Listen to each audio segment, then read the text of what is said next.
estamos de volta. Tem algumas perguntas aqui bem interessantes, tá? A glândula pineal, que é um glândula do tamanho aproximado de um grão de arroz, vibra constantemente. A interação com o perispírito se dá pela frequência. Olha só, gente. Se você disser que isso é uma suposição, tá? Frequência seria um fenômeno de natureza física. Ondas, matéria, energia. Na verdade, você está falando de uma interação que acontece no mundo espiritual, tá? Nós, aqui, tá? Encarnados, a gente não chama espírito, chama alma. Então, nós podemos dizer que nós somos um ser multidimensional. Então, nós vivemos aqui nessas 3 dimensões físicas, tá? Que é o comprimento, largura e altura, tá? Então, são as dimensões físicas. Podemos acrescentar o tempo como uma dimensão também.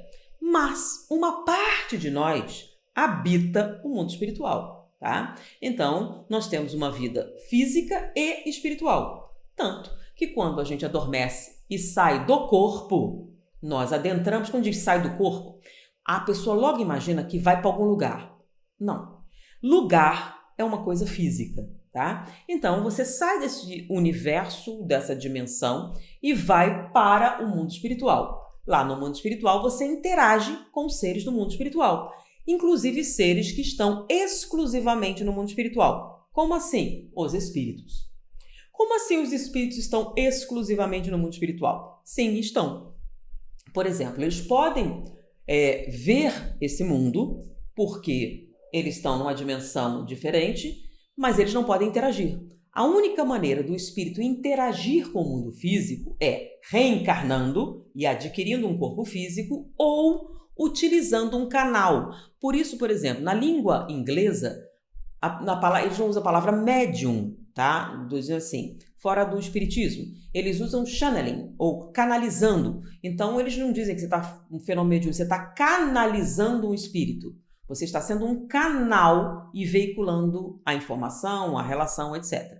Então, a única maneira deste ser espiritual interagir com o mundo físico é ou ele entra no mundo físico e reencarna, ou ele utiliza um canal, um médium, ok? Mas nós que estamos aqui, nós temos uma interação com o mundo espiritual, tá? Você pode até não querer ter essa interação, não ter consciência que tem essa interação, mas você tem, porque você é um ser espiritual também. Você dorme e está no mundo espiritual, ok?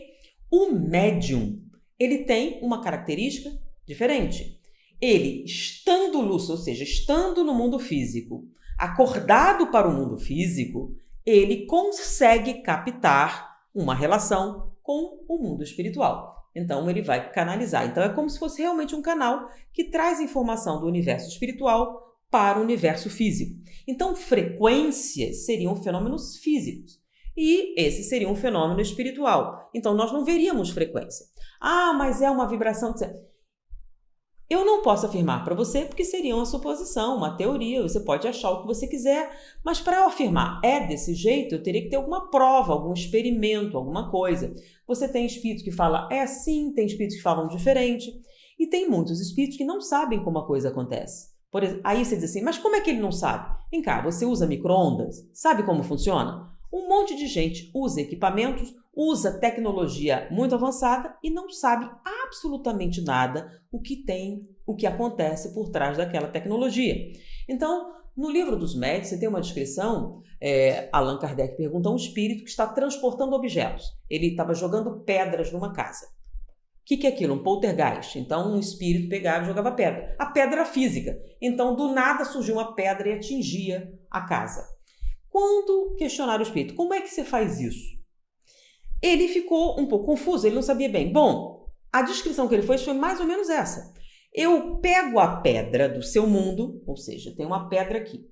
Eu envolvo em mim mesmo, é assim, titubeando, envolvo em mim mesmo e trago para o meu mundo e depois devolvo para o seu. Ele explicou? Não. Ele sabe o que ele fez? Não. Ok? Mas é mais ou menos isso que ele fala. Outros falam diferente. Eu disse, eu não sei, é uma coisa que faz, eu não sabe explicar, tá? E outros não têm nem noção que estão fazendo algo semelhante. Estão falando, manifestando, nada disso. Não tem nenhuma consciência. Os espíritos mais adiantados, com certeza, eles sabem o que acontece e as descrições que eles fazem eu estou usando o cérebro e fazendo isso, e ele escreve alguma coisa assim. Mas quando você usa uma analogia com o mundo físico, é complicado, porque o mundo espiritual é diferente. Então, eu vou dar até um exemplo de uma confusão, tá? No mundo espiritual, a água. Tem água no mundo espiritual? Tem, porque o espírito diz que tem água. Mas peraí, água não é H2O? Lembra? Oxigênio, hidrogênio, H2O. 2 átomos de hidrogênio, um oxigênio, você tem uma relação e você tem uma substância, água. Então, água no mundo espiritual é H2O? Se fosse H2O, seria físico. Não é formado de H2O. Bom, então podemos dizer que não é água. É uma coisa que parece com água, mas não é água, porque água é H2O. E átomo é uma coisa física, está no nosso mundo físico. No mundo espiritual tem alguma equivalência? Pode até ter, mas não é água, como a gente conhece. É alguma outra coisa. Vocês perceberam? Agora, mas por que então ele está usando a palavra água? Aí, toda vez que alguém me questiona isso, eu imagino assim, pense, você conheceu uma pessoa e ela é cega de nascença. O que é isso? Ela nasceu cega. Ela nunca enxergou na vida. E aí ela pergunta para você, o que é a cor verde? Como é que você explica para um cego de nascença o que é a cor verde? Você vai procurar alguma palavra que não tenha nada a ver com ver, visão. Então, você vai procurar alguma coisa que faça sentido para ele. Cor, luz, visão, não faz sentido. Então, vai procurar, não, é uma cor quente. Você vai procurar um outro sentido. Mas vem cá, o verde é quente ou é frio? Esquenta ou não esquenta? Não tem nada a ver com esquentar. Então, como é que você vai explicar para um cego de nascença a cor verde? É mais ou menos alguém no mundo espiritual tentando explicar para você como é essa coisa que tem lá. Olha, ele vai pegar alguma coisa que você conhece e vai fazer uma analogia. Mas a verdade é que as coisas lá não são físicas. Então, se tem alguma vibração, não tem nada a ver com as frequências da maneira com que nós conhecemos no mundo físico. Ok? Então, você pode ter uma suposição, você pode fazer uma equivalência, você pode fazer uma metáfora, mas você não pode afirmar. Bom, como normalmente as comunicações se dão através da energia, pode ser uma coisa possível, mas como é no mundo espiritual, você não tem um equivalente aqui. A única coisa que a gente pode afirmar é que toda vez que uma interação entre o espírito, isso eu posso afirmar, surge um impulso nervoso. Tanto que, quando você faz um eletroencefalograma num médium, você encontra, durante a atividade mediúnica, você encontra algumas alterações no traçado, alguma anomalia. Tanto, por exemplo, Chico Xavier, a anomalia era tão intensa que dizia que ele estava tendo um surto epilético, que o traçado está todo alterado, ele está surtando. Inclusive, algumas pessoas que viram aqueles exames chegaram à conclusão que a mediunidade de Chico Xavier era uma doença fisiológica, que ele tinha uma neurastenia, alguma coisa, e manifestava daquela maneira. Então, ele estava tendo um surto epilético, e em vez de ter convulsões clônicas motoras, ele tinha aquele negócio de escrever aquilo lá. Ô ataque epilético bacana. Você está entendendo? Eu estou vendo um traçado alterado. O que é um traçado alterado? Você está tendo atividade elétrica onde não deveria ter, numa intensidade que não deveria ter, gerando uma alteração no traçado normal. Eu estou olhando aqui, não é normal isso. Quando você tem alteração da faixa de normalidade, nós chamamos que você está apresentando uma disritmia. Então, médiums... E agora, vamos lá. Então, o médium tem uma disritmia? Não, só quando ele está tendo uma manifestação mediúnica. Então, por exemplo, eu faço análise do médium fora desse contato. E o traçado dele é absolutamente normal. Durante o processo mediúnico, quanto maior a intensidade dessa manifestação, maior a alteração que eu vou ter. Significa o quê? Que nós estamos tendo atividade elétrica cerebral no momento indevido, num local indevido e numa intensidade indevida. Ou seja, nós temos uma alteração de natureza física. Não é um processo mental. Ou seja, algo aconteceu que gerou uma estimulação e nós temos uma manifestação física. Por isso, sentir é perceber fisicamente. Então, o médium converte algo exclusivamente espiritual em algo físico. Ou seja, uma comunicação física aconteceu.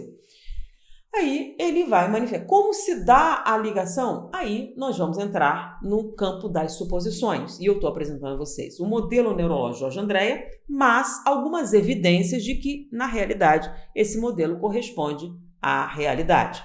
Então, existe sim um traçado alterado. Bom, hoje nós temos equipamentos mais aperfeiçoados, que não só medem a quantidade de eletricidade circulante, mas também o metabolismo. Está tendo atividade metabólica?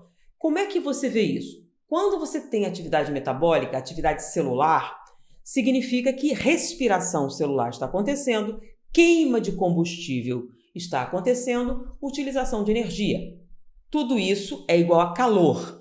Então, quando você vê aquele desenho, você vai ver áreas vermelhas, atividade intensa, áreas azuis, pouca atividade. Então, você vai vir até aquele ausência de luminosidade, você não está tendo atividade na área, até o vermelho intenso significa intensa atividade naquela região do cérebro. Então, o que seria um scanner cerebral? Você vai cruzar várias informações. Então, ele vai receber atividade elétrica que está acontecendo, você tem atividade metabólica, geração de calor, você vai ler tudo isso, atividade eletromagnética, e vai jogar no modelo de computador do cérebro e vai mostrar que áreas estão em atividade. Eu falei da alucinação visual desse estudo. Então, a Universidade de Colômbia demonstrou que a alucinação visual era um fenômeno de natureza neurológica, tá? A origem pode ser até um transtorno mental ou um transtorno químico, mas se você está alucinando, significa que existe uma alteração a nível neurológico. Então, hoje, você não diz mais que a alucinação é descontrole da imaginação, porque pode não ser isso. Então, o que seria um descontrole da imaginação? Um delírio. Delírio é o quê? Uma informação alterada, uma cognição alterada, um reconhecimento alterado, um entendimento ou percepção alterada. A alucinação, não.